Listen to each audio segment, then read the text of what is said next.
Alright guys, I hope everyone's having a wonderful day. I just want to first apologize for the quality of this video. When I first saw this opportunity to make the video, it was like right at the last minute, nothing was planned, and so the camera angles were just really bad. But I'm on my way to Medford, but you guys enjoy this video, and so stay tuned. Right. Something like that. And the 1906 was big power back then. You know, the first blades in the 1940s, this was a small engine, real small. They made just the engine right here. They were making as big as this whole thing. Wow, this is really awesome. Yeah. These used to power some of their finest passenger trains. After 1906 up to about 1920. 26, and then they started coming out with bigger, more powerful steam locomotives. And these ended up with yard switchers and working off the locals and small freights and things like that. And then this operated all the way up to 1955. Wow, that is so cool. They took it down to Sacramento and they run it through their shop. They completely rebuilt the locomotives, all new boiler, tubes, everything all redone. They brought it, they put it back in service. They ran it for about 3 months. And mothballed it. That was it. Put it on the dead list, the deadline. So what's the dead list? It's actually a deadline. Deadline? Yeah, the whole string of locomotives ready going to. They're going to scrap. Wow. They're going to scrap them all, and they did. They scrapped about 90% of them. And so SP called the different towns along the line and offered locomotives. If the city wanted a locomotive, they would bring one by, and they had to set up a display for it and everything. But they would give them one. And this is.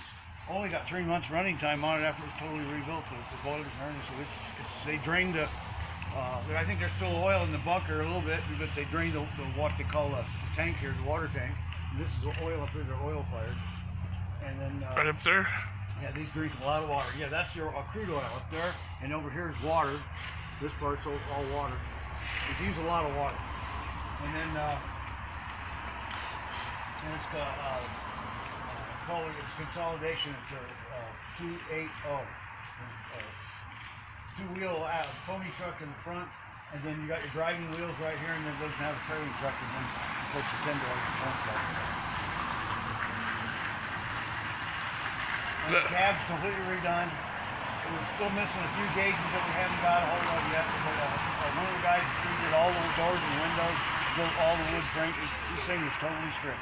It didn't have numbers on up there, the indicators of the lights, the headlight was gone, the bell was gone, the whistle was gone, everything was gone, but it's all back now. Wow, that's really awesome. Yeah. In fact, we got the original, that's the story there, the original bell for the local, it's stamped 2579, so it is the original. We had another one up there for a while, but we located the original bell point. That is really cool. Yeah, and the whistle, of course we can't use that because we don't have any steam in it, but it'd take about 250 pounds of air pressure to make it operate. Wow. It'd blow you right out of here. It's operating. So, you want to go outside? It's kind of dark right now. We don't have much sunlight today. But yeah, he redid all the doors and windows, even the armrests. He had to redo those. The ice box on the back of the oil bunker there, that gray ice box. He built. All right. Yeah. And the insides, all of the gauges are redone. The seat boxes are redone. They even stole the seats. These front doors, he built those, put those on there, and everything's to specs on this entire locomotive, even the stenciling, right down to the windows. Oh, everything, yes, it's right to the SP specs. Wow. Yeah. So this bar up here, that was like the handrail. That's just a handrail, so you don't fall off and walking down the gangway right there. Right. That is just a handrail to hang on to, and then you have your steam dome, your whistle, your steam generator is right next to the cab there. Right ahead of it is the whistle, and then right up here is your steam dome, then the bell, of course, and then your sand dome up there, and see the pipes coming down out of it? Right. One goes down to the front driving wheels, the other one comes down to this wheel here, right here. And this is what they use for traction on steep grades. If the engine slipped on a grade pulling the train up the hill. Can you show me that again? Right here, the pipe comes down from the sand dome, right here.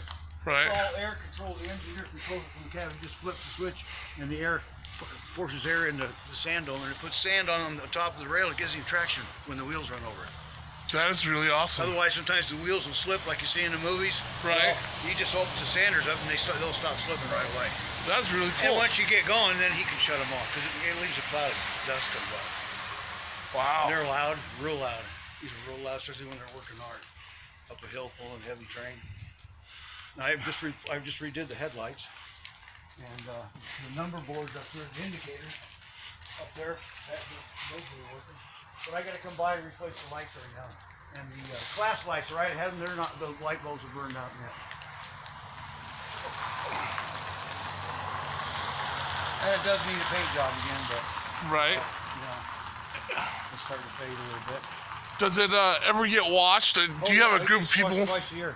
Twice a year. And then there's a volunteer group that comes in and does it too. Wow. And it's like washing an elephant or 2 elephants. Now, what is this part right here? It's the steam cylinder. See, when he opens up the throttle, there's a valve way up in there. Right. He opens up that and it lets steam down in the cylinders here. And this is your valve right here for forward and reverse. So if he moves the valve, and this thing is so big, he has to use this steam-assisted cylinder with a bar that goes all the way up into the cabin. A great big bar like this, called a Johnson bar. Right. And he moves that forward. It pushes this in forward. Right now it's in the neutral position. It pushes it forward, so to the rear actually. And it lets steam into the front part of the cylinder here, up here. Right. It goes in, and as it goes in, it pushes the piston back. And as the piston goes back, it just shoves the rod back. This is the main driving rod, this big one, and it pushes the rod back and it goes like this. And when it turns, all these connecting rods it turns all the other wheels. That's really awesome. You know, a tremendous amount of power here. So it looks like there's a hatch right here. Can we open that up and see what? There's your valves inside there. You can't see that, and this is your steam cylinder. The valve, when he stops the engine, he just reverses his reverse lever. He grabs it, pulls it all the way back to him, Right. and all the way beyond the neutral end of it. And then this cylinder slides forward, and it puts the steam in the back part of the cylinder, and then the engine goes backwards. That is really They cool. run just as fast forward as they do in reverse. Right. There's no gears involved. Just these huge driving wheels. And those aren't big. Wow. The great big passenger engines right towards the end of the steam, their driving wheels are 80 inches high. Right. As high as the doorway. Oh, the light's on. Yeah, the headlight. I just replaced that. I got to do the little light in behind it. It's burned out. And then the indicator, or the class lights, those little round lights there, they're not lit. Right. With a flag on it. Those, the bulbs burned out in there. That's They had different really colors awesome. up there for different class, different train numbers and stuff like that. Wow. And of course, the engineers on this side Right. always sat on the right, Okay. and firemen's always been on the left. Just like on a wagon, horses and buggies and chariots, the driver was always on the right, always. And in England, when they invented the steam locomotive and they had made it big enough so they could stand side by side, the engineer was on the right. That's why we put ours on the right. Well, we drove the horse and buggies and the stagecoaches. The driver was always on the right. Right. And then we invented There the we car, go. and we put the driver on the left. He figured that one out. Right. Never been able to figure it out. The English are actually doing it right, and we did it wrong. We're back asswards. Everybody, we did it back asswards. Right. Ever since chariots, with two guys standing in a chariot, the guy on the right always drove. Wow. Yeah, the guy on the next Western movie, you see the stagecoach with horses and buggies, stuff like that. Watch the drivers always on the right, and the shotguns on the left. Right. So Wow. that's that way today too. The engineer sits on the right. Wow. Well, can we see what? I'm gonna attempt to go inside. Is that possible? Yeah. There's some down here this way. Can you tell me what that is again? That's a injector. Okay. It injects water into the boiler from the tender. It's all hand done, and they have gauges up here that sight glass is all it is. Right. You have to keep water in that boiler because if it gets down below the crown shield, it explodes like a bomb. Okay. It kill everybody in the area. Well, they used to blow up every once in a while, but they don't like that because they're thinking about doing that. Think you can get up in there? The other side's a little narrower because the engine's on a curve. Right. Grab irons are closer together. Because I'm not wearing the proper shoes, I'm gonna pass. But You don't want to. Yeah. Toes off. maybe next time I can, It's kind of dark in there. We do have cab lights. We even put the cab lights back in. right. Like I said, the seat boxes, there's lights. They didn't have gauge lights in those days. In the gauge, they have a light that shines on the gauge. It's the weirdest thing. It looks like a big old, it's a brass cylinder with a big slit in it. It's totally different. Well, you couldn't have an electric light inside of a steam gauge. Right. Yeah, it just didn't. And the awnings roll up and snap shut, and there's a strap on the top, so you can roll them up. They just snap, they just roll up, and then you can tie them up if you didn't want them hanging out. Well, that's really cool. And then the windows open, both windows slide open, and you can adjust your wind deflectors. That little curved piece of glass on this, that little narrow one. Oh, yes, that one right there, yeah. You shove that window forward, then you fold that out, and that hook on the armrest right there, it hooks onto that window, and you can adjust it so when you look out the window, the wind doesn't hit you right in the face. Oh, that makes total sense. Wow. Yeah, because you can't see anything out the front window. I mean, you're looking over that running board up there, and you might not see for almost 200 feet above, right, out in front of you. Yeah. So to see what's right coming up right on the side of you, you have to lean out the window. Wow. Because when there's a guy standing on the front of the engine on the footboard, right, giving you signals, you can't see him out the front window. You have to hang out the window. That's why the engineers are always hanging out the window. Okay. Well, is it possible that you can ring the bell for me? Yeah.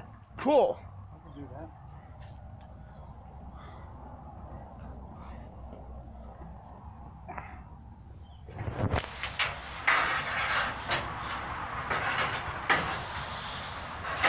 All right, guys.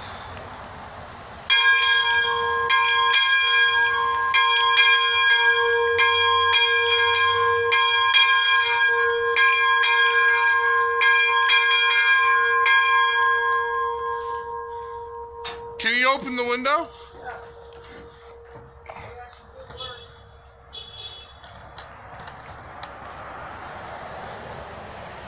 That one slides up down the way, and then this one has got a double lock. It's really funky right now. We got right. This slides up like this, and then this comes out and hooks on here. Then you can adjust it.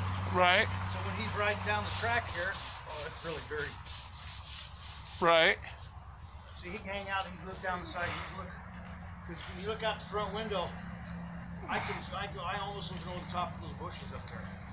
Wow. So right here, then see, he can look out, and the wind will hit this, and it'll shoot the wind out here instead of blow it in his face. Right. Not with any smoke or ashes or anything like that. Okay. It's burned pretty clean too with oil. Right. They didn't. Those old pictures you saw with a big black plume of smoke coming out. I'm coming. Yeah. That was a no-no. They didn't. The railroad frowned on that because right. What it was, the fireman had too much oil going into the fire and it was burning, and also going out of the stack of big black smoke. Right. Like it clogs your flues up because it's not burning all the fuel. Okay. When you look out there, you want to see that stack just clear as you could. Right. And he adjusted the fireman on the other side. He adjusted his firing throttle for the oil just enough to what the engine needed to burn a nice, clean, clear stack. That way the flues didn't get clogged up. Wow.